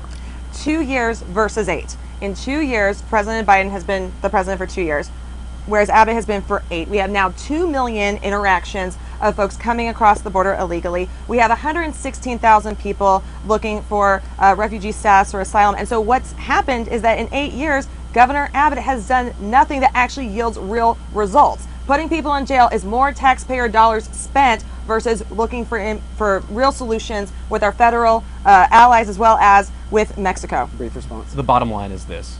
Texas has stepped up where the federal government has failed. They continue to fail in their constitutional responsibility to actually secure our border. And Texas and Greg Abbott are stepping up and doing that. All right, much more to get back to a little later in the show. We do need to send it back to the studio right now, though. All right, Josh, thank you very much. We'll check in with you in just a bit. We do have much more ahead on our Texas governor's race post-debate special. We'll take a closer look at what the candidates said about guns and abortion. And first, more on the immigration debate. We started the conversation there at the mansion. The governor's decisions have made this a galvanizing issue for the candidates and for voters. Perspective from South Texas in a live report after the break.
And welcome back to our special coverage of the Texas governor's debate. We're taking a deeper dive into the key issues at the heart of tonight's debate. Look, no accident that South Texas was the choice for the debate site here. Immigration, the situation at the border, big spotlight early for these candidates tonight. I want to get you some insight from the debate stage in Denver and our Britt Moreno. Britt, we saw some passionate responses, but I wonder, what was the vibe there, though, with no audience in the room to get that immediate feedback? Yes, it was different. You heard Mr. O'Rourke sort of call out the governor for setting these certain criteria for here in the stadium. This stadium can hold 1,600 people tonight. It was empty, except for the moderators, of course, the candidates, and myself and our crew operating the cameras. It was different. I will tell you, I don't think we knew exactly what to expect. We were anticipating some emotion and some spirit from both candidates, but remember, we haven't seen them square off or be in the same space even since that horrific event in Uvalde. You might remember back in May, the governor was giving a press conference on the victims, and Mr. O'Rourke interrupted that press conference, essentially shouting at the governor, saying, "You need to do more," and that this was on his hands. So when they came in, I think we were all wondering, what's it going to be like? What's the tone here? They shook hands before the debate. They shook hands after the debate, but certainly they did go after each other, much like we saw in some of their ads before this debate ever took place tonight. But you mentioned it, guys. It is no coincidence we are here in South Texas tonight. You know, we're right on the border in the Rio Grande Valley, and I want to talk more about the significance of holding this debate where the eyes of the nation are really watching what we do here in South Texas. So I'd like to bring on my colleague Sandra Sanchez with Border Report, who's joining us tonight. She's really an expert in this region. You know, we're holding it here in South Texas. Obviously, immigration is top of mind for many folks here. And Sandra, I worked here back in 2008, and I can tell you the same issues we were dealing with then, we're dealing with tonight. People are calling for more protections. They say they need more resources and that they need some help. How do you think immigration played out tonight on this stage? Right. Well, immigration was the most talked about topic, as expected here, being on the border. And the fact that immigration, border security is not just a border issue, it's not just a Texas issue, it is a national issue. We brought the eyes of the nation here for this reason. They spent 12 minutes on the topic. Now, both of them mostly colored within the lines. They stayed with their own narratives. Governor Abbott blamed the Biden administration, and Congressman O'Rourke blamed Abbott on chaos, as he called it. But they did make some news tonight.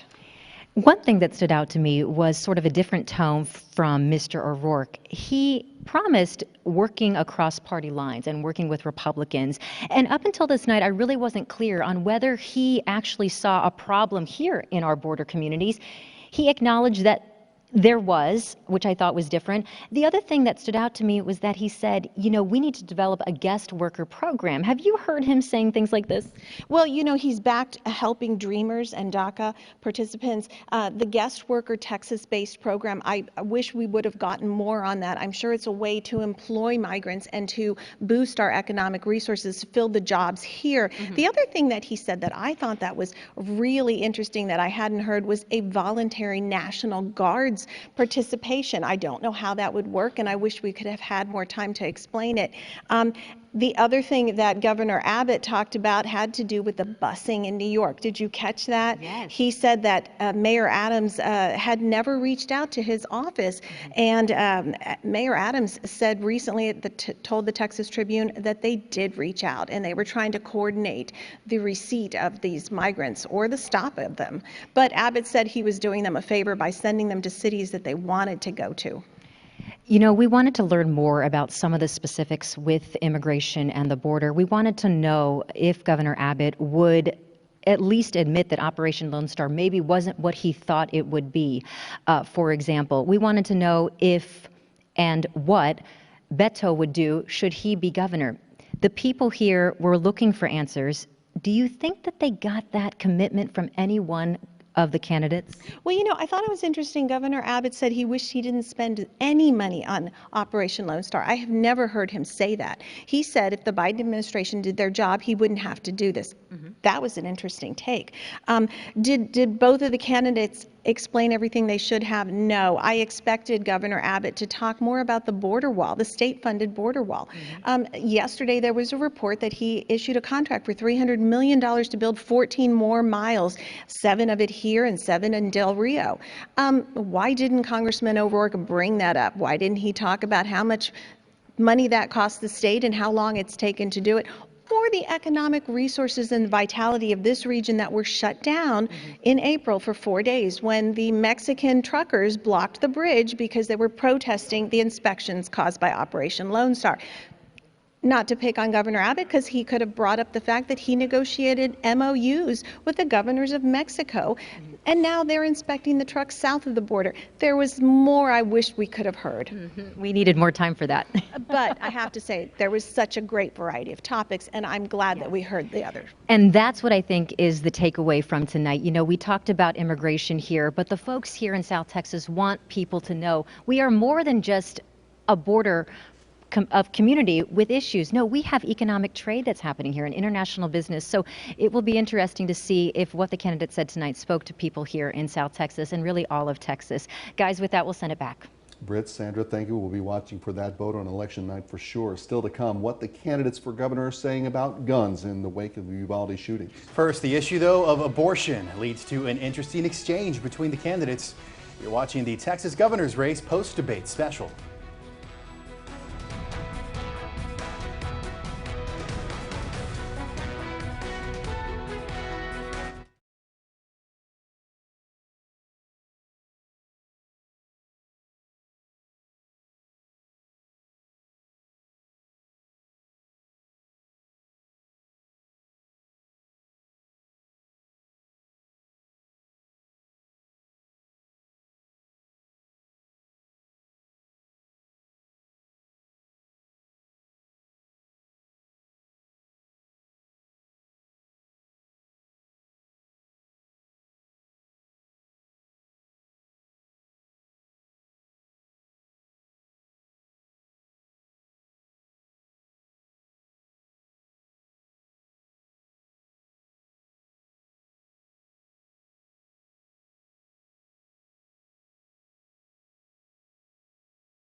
Welcome back to our special continuing coverage of the Texas governor's debate. If you're just clicking back on with us, we're taking an in-depth look at tonight's responses from the candidates. One of the sharpest differences between Greg Abbott and Beto O'Rourke is, of course, their positions on abortion rights.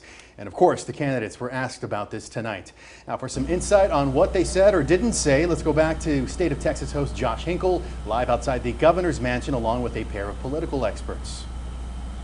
Well, as you might have guessed, abortion was a big factor in tonight's debate, and abortion has actually become a bigger issue in the election after the Supreme Court has overturned Roe versus Wade. It was certainly on a lot of voters' minds, we know, because we take a look at a poll recently from Emerson College and The Hill that asked Texas voters whether overturning Roe would make them more or less likely to vote. 54% said that decision made them more likely to vote in November. Just 4% said it made them less likely to vote. 41%, though, said it made no difference at all. The question of abortion and access to abortion really did come up in tonight's debate in some interesting ways. Let's take a listen. Is emergency contraception a viable alternative to abortion for victims of rape and incest? And you have 60 seconds, sir. Sure. So to directly answer the topics that you raised, on the availability of it, it's incumbent upon the state of Texas to make sure that it is readily available. For those who are victims of sexual assault or survivors of sexual assault, the state of Texas pays for that, whether it be at a hospital, at a clinic, or for someone who gets a prescription because of it. And so not only should be readily available, but the state of Texas is going to pay for it to make sure that it is available for them. This election is about reproductive freedom. If you care about this, you need to turn out and vote. I will fight to make sure that every woman in Texas can make her own decisions about her own body, her own future, and her own health care. And I will work with the legislature and my fellow Texans to return us to the standard that Texas women won in the first place. This silliness on Plan B, this comment he made about eliminating rape in the state of Texas, this is an attack on women. More women have been raped in the state of Texas than any other state. All right, so you heard it there, and also our political insiders are here to weigh in on this. We have John Whitman and Katie Naranjo. Katie, I want to start with you. What we heard the governor saying focused a lot on emergency contraception and access to that. What did you think when you heard what he had to say? I thank God that he is not an OBGYN, because he clearly does not know how Plan B works, as well as rape and or being a victim of rape. And while this is one facet of reproductive health care, there are many other issues that are at play here. We're talking about constitutional rights. A person in Texas who is able to carry a child has less rights today than they did when Governor Abbott first went into office. And he has made it not only illegal to seek an abortion in the state of Texas in terms of rape or incest, but also we have an attorney general fighting to make sure in the life of a mother that people are still prosecuted if they aid and abet an abortion in Texas. What do you think, John? Well, I think one of the most powerful moments of this debate regarding abortion tonight was actually when Governor Abbott spoke about his daughter and the adoption that they went through and the importance of protecting innocent human life. And I think that was actually a really powerful moment that connected a lot with voters. You know, Beto likes to throw around words like extremism on this issue, but the reality is that Beto doesn't believe in any limits on abortion whatsoever. Up until 39 weeks, he refused to answer the question again tonight. He is on the record saying that he doesn't believe in any limits on abortion. So as much as he loves to throw around the word extremism, he's got a real problem with that. Do you know anyone that's actually ever had an abortion at 39 weeks? I'm sorry. Exactly. Again, it's using political ploys and talking I'm sorry. Then why is it so hard? Issues. Then why is it so hard for Beto to say that you shouldn't be able to have an abortion at 39 weeks? More importantly, why does the Republican Party want to expand more rights, want to know what's going on in my body, than protecting the innocent lives, as you so claim, when it comes to children in schools or in church? I don't think there's anything extremism about trying to protect innocent human life. Except for when it comes to gun control. That's our issue here. We want to make sure that women are forced to give birth, and then we don't want to actually protect the children when they're born. I still don't know where Beto O'Rourke stands on the issue after tonight. We do need to leave it there. We will have more post-debate coverage just ahead, including a closer look at whether each candidate made their mark on undecided voters. Stay with us.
Welcome back to our post-debate coverage. Earlier in the program, we showed you how we followed a panel of undecided voters as they watched the debate. And they've had some more time to think about it, so we want to know if the candidates' messages swayed any of them one way or the other. And to do that, we go back to our Jackie Kingston live in Dallas with that panel of voters. Jackie, what are they telling you about the debate now?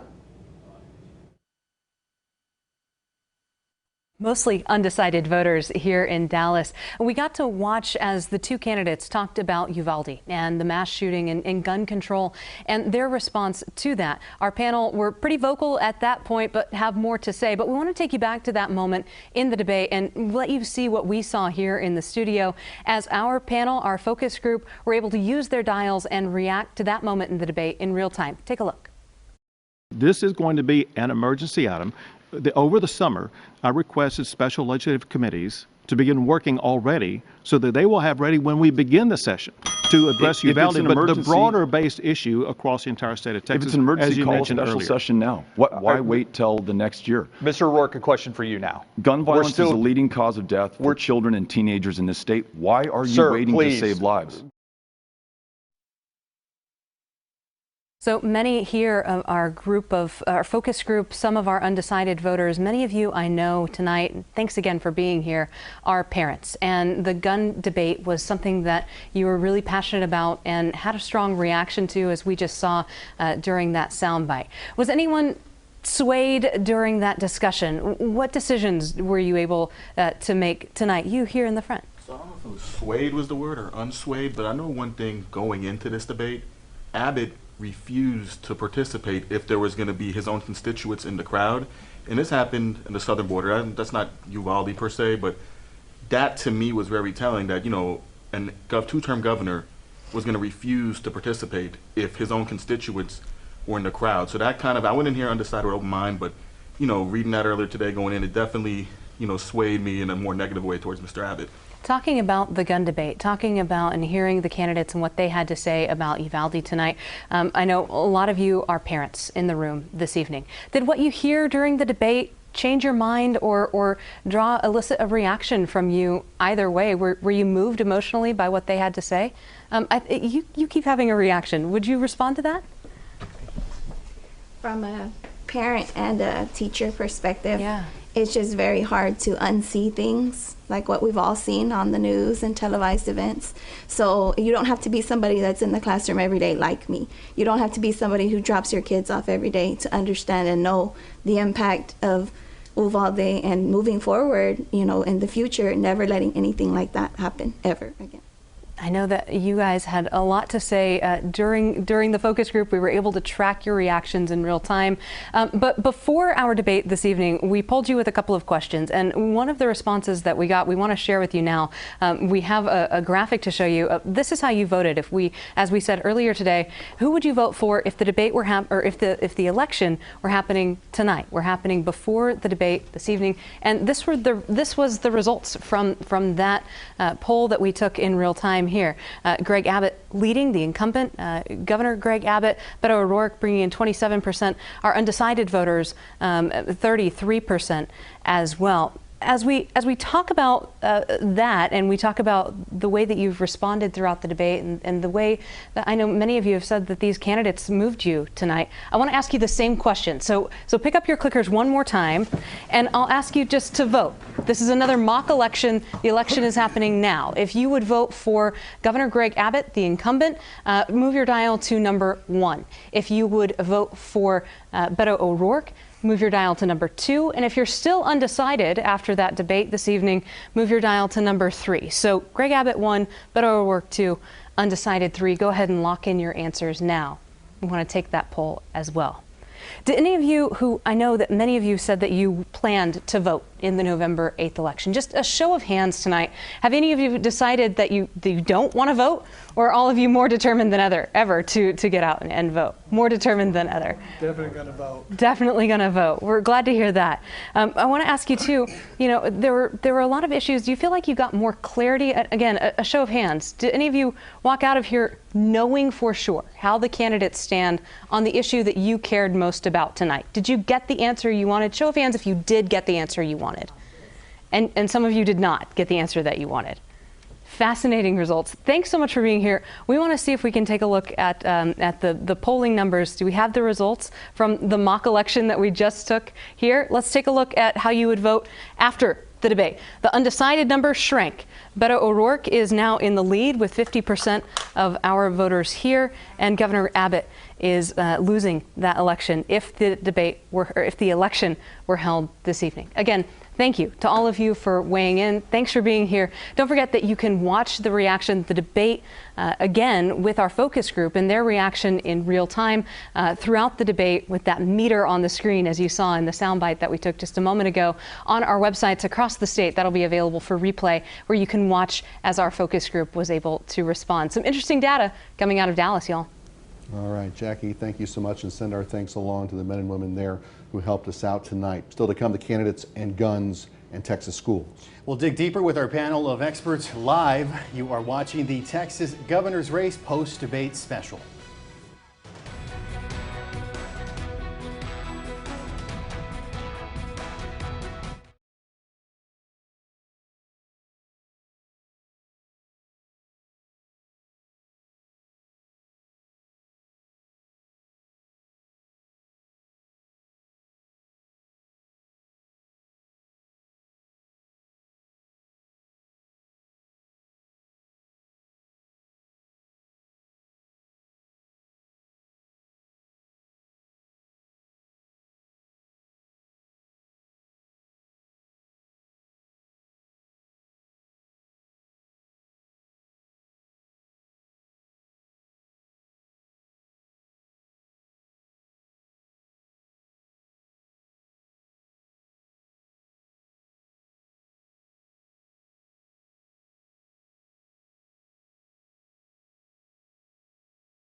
Our in-depth coverage of the Texas governor's debate rolls on tonight. And we want to return to Edinburgh now, the site of tonight's debate. Joining us now is Sally Hernandez, Gromer Jeffers, and Steve Spriester, the three panelists from tonight's debate. And it appears that they do have Beto O'Rourke there with them.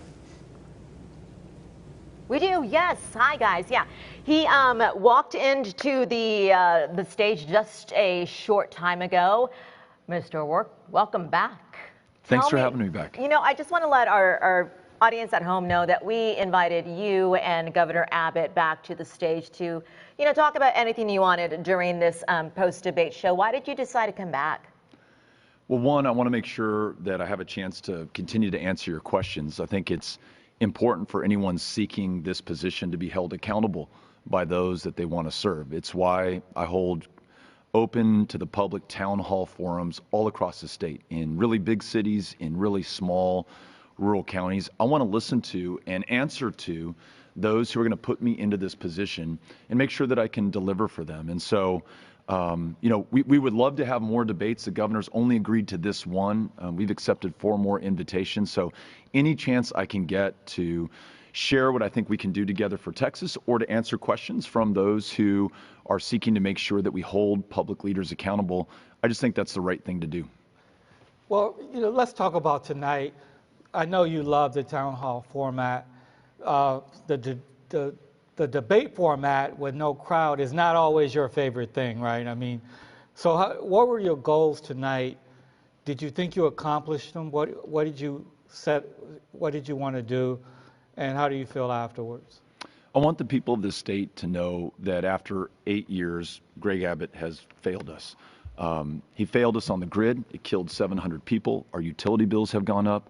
That grid is still not fixed. He's failed us on school shootings. It's been more than 18 weeks without any action following the Uvalde massacre to make it any less likely that that happens in any other community. He's failed us on women's health care and reproductive freedoms, the most extreme abortion ban in America right now. And it makes no sense to entrust this person after 8 years of failures with another 4 years. So my goal was to make sure that every Texan knows the true cost and consequence of Greg Abbott being in office and how badly he's failed us and just how extreme he is. And I know that I got that across over the course of the debate.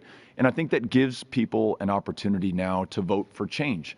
Someone who's going to prioritize things that we agree on, like funding our public schools, expanding Medicaid, making marijuana legal, focusing on those things that will create more and higher paying jobs and reduce inflation in the state of Texas. How relieved are you that you could answer that question and not have a bell go off? That's what I want to know in this whole thing. Or Sally. Yeah, or Sally or myself or Romer. I mean, as a moderator, time is kind of what we have to do. But is there something that you wish? I mean, we have so many questions in here we did not get to. Yeah. And so that's why we were trying to keep to a time so we could get all these questions. Is there something that we didn't bring up that you wish we would have? Something that I hear across the state and rarely makes the news, or not often enough, is what's happening in our foster care system today. 32,000 children in that system. Often they can be found sleeping at CPS offices, under the desks, out in the hallways. We lost the lives of about 100 of those kids just over the last year and a half. Abbott was warned about failures in CPS 7 years ago, and the Judge Janice Jack, who first warned him about that, this year said it has gone from bad to worse. It follows a pattern of him being warned about school shootings, the grid, CPS, and then not fixing it and people getting hurt or dying as a result. But I want to make sure that we also look at how we can improve these, elevate the most vulnerable, make sure those foster kids get the care and the help that they need, and turn around CPS. I just want you to know that they told me in my ear you had 30 seconds about a minute ago, but I didn't listen to that. Yeah, we did not. We didn't make a bell sound. I wanted you to make your point, and I appreciate that you did. Thank you so much. You all did an amazing job moderating this. Thank you seriously for doing that. It's our pleasure. Brett? He's got it loaded here. All right, thank you so much. Let's send things back out to the governor's mansion and Josh Hinkle for some reaction from our two political experts from what we just heard from Mr. O'Rourke. Yep. We know that a good deal of the debate really took up some time talking about guns, and that's been so top of mind, everything that happened in May in Uvalde. A lot of those parents were there today outside to talk to different things. Can you talk?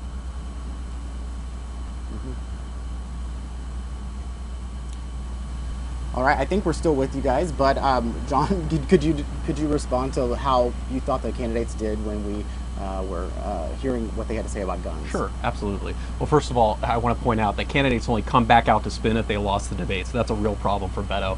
Secondly, regarding guns, Beto talks a lot about all these things that he wants to do regarding guns, but he has to actually work within the confines of the legislature. The governor is not a king. The governor has to work with the legislature. The Speaker of the House has already talked about some of these issues and the votes not being there. So Beto really needs to understand how the governor's role actually works. He is not a dictator. He's not able to just go in and wave a magic wand and do whatever he wants. Additionally, it sounds to me like he still wants to take people's AR-15s away. He didn't actually answer the question again tonight. Interestingly enough, neither did you. When it comes to gun control, What voters in Texas have to decide is, do they believe that Governor Abbott is going to make it less safe or more safe for their children to be able to go to school, to be able to go to a grocery store, to be able to go to church? And what voters did not hear tonight was a solution. What they did hear is the fact that Governor Abbott has made it less safe in Texas. Open carry, permitless carry, also known as intimidation carry, was actually what he passed after the Walmart shooting. Since then, we've seen gun violence increase by 64% across the state of Texas. This is a governor that Texans cannot afford to support this November because of a life and death situation. We also heard about the grid today. We have about a minute left, 30 seconds on what you thought they had to say about the power grid in Texas. We need to fix the damn grid. And it's not fixed, and no one's been held accountable. Tonight, we saw that Beto O'Rourke, when he came out after the debate, is there to be held accountable. What we need is more debates and more discourse in this governor's race. And we haven't even talked about important issues like health care and the fact that we have a crisis in nursing shortage and a crisis in our schools. John, what did you think? Yeah, we had one of the hottest summers on record, and it's clear that the grid was actually resilient. The bills that were passed last legislative session fixed the grid. Beto continues to pray for some odd reason that the grid will go out and Texans will suffer. Why, I don't understand. But the reality is that the grid held up this summer because of the laws that Greg Abbott signed during the regular legislative session. Final thoughts? I think that voters cannot afford to miss this election in November. If you do not turn out and vote in November, you will elect the next governor to be Greg Abbott. If women, if young people, if folks who care about making sure that the lives of Texans are better and that we fix a grid and that we make sure we're not paying for the mishaps of our governor, and you show up and vote this November, then we'll have Beto O'Rourke as the next governor of the state of Texas. Sorry, 10 seconds left. Sure. I think the reality is this debate did not change the trajectory of this race. Greg Abbott will be governor again for another 4 years. All right, we'll send it back to you in the studio. Thank you both. Thank you. Josh, everyone, thank you so much. More of our coverage in just a moment.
Most of this hour, but we're shifting gears here as we wrap up tonight. I want to take you around the state and look at some of the races and issues important to Texas voters everywhere. And as you'll see, some of the key decisions will come deeper down the ballot. Welcome to Amarillo. This election season, there are a couple of big races we're keeping an eye on. The first is for U.S. Representative District 13, where Ronnie Jackson is seeking re-election for the first time. He faces Democratic challenger Kathleen Brown. Jackson was elected in 2020 to replace long-standing Representative Mac Thornberry. Also on our radar is the race for State Representative District 87, where incumbent For Price is facing Libertarian Nick Hearn. Price has served 6 terms in the State House and has been endorsed by Governor Greg Abbott. And a third big race we're watching for is the unopposed race for State Senate District 31. Longtime State Senator Kel Seliger decided against running last year. Kevin Sparks from the Midland area won the Republican primary and will be stepping into Seliger's seat in January. Back to you. For KMAC News in Lubbock, Texas, I'm Ryan Chandler. Here in West Texas, the election of consequence is the Republican primary. Our state representative Dustin Burrows and state senator Charles Perry are heading back to Austin for the 88th session, along with freshman representative Carl Tepper, who's going to be a new face in the House after filling John Frullo's old seat. But in a county that Donald Trump won by 32 points in 2020, none of them have Democratic challengers. But this year, statewide candidates have recognized more than ever that West Texas and our margins matter. Governor Abbott knows that he can't win out here with just 55%. He needs something closer to 70% to make up the bluer and bluer margins in the big Texas cities. Meanwhile, Beto O'Rourke and his down-ballot Democratic companions have been fighting for every rural red vote. The West Texas margins will be the factor to watch on election night. I'm Rob Tuke with ABC Big 2 News here in Midland, Odessa. And 3 candidates are hoping to be the next mayor of Midland. It's a race that voters are keeping a close eye on. One of those candidates is former Midland Mayor Jerry Morales. He's facing current City Councilwoman Lori Blanc and Robert Allen Dickinson. Current Midland Mayor Patrick Payton has decided to step down. We've heard from 2 of those candidates so far. Morales says he wants to help Midland continue to grow, while Blanc says she's focused on the appropriate spending of tax money. Here in Midland, I'm Rob Tuke. I'm KXAN's Grace Reeder here in Austin, Texas. This November, there are 5 Austin City Council seats up for grabs and a whopping nearly 30 people looking to take those spots. But perhaps the most heated race here in Austin is going to be the race for mayor. Austin Mayor Steve Adler will vacate his seat at the end of his term, leaving it open. There are 6 candidates looking to take that spot, including former Austin Mayor and Senator Kirk Watson and Representative Celia Israel. Austin voters will also see a $350 million affordable housing bond on their ballot this year. If passed, it would be the largest housing bond in Austin to date. Reporting from Austin, I'm Grace Reeder, KXAN News. I'm Derek Garcia in Brownsville. On the ballot is the battle for the border, House District 34 that is, between Republican Mayra Flores and Vicente Gonzalez, the Democrat in the race. Flores won in a special election to finish Democrat Filemon Vela's term when he resigned, but aims to keep the district seat. But because of redistricting, Gonzalez is gunning for the seat and may end up taking it based on voter turnout.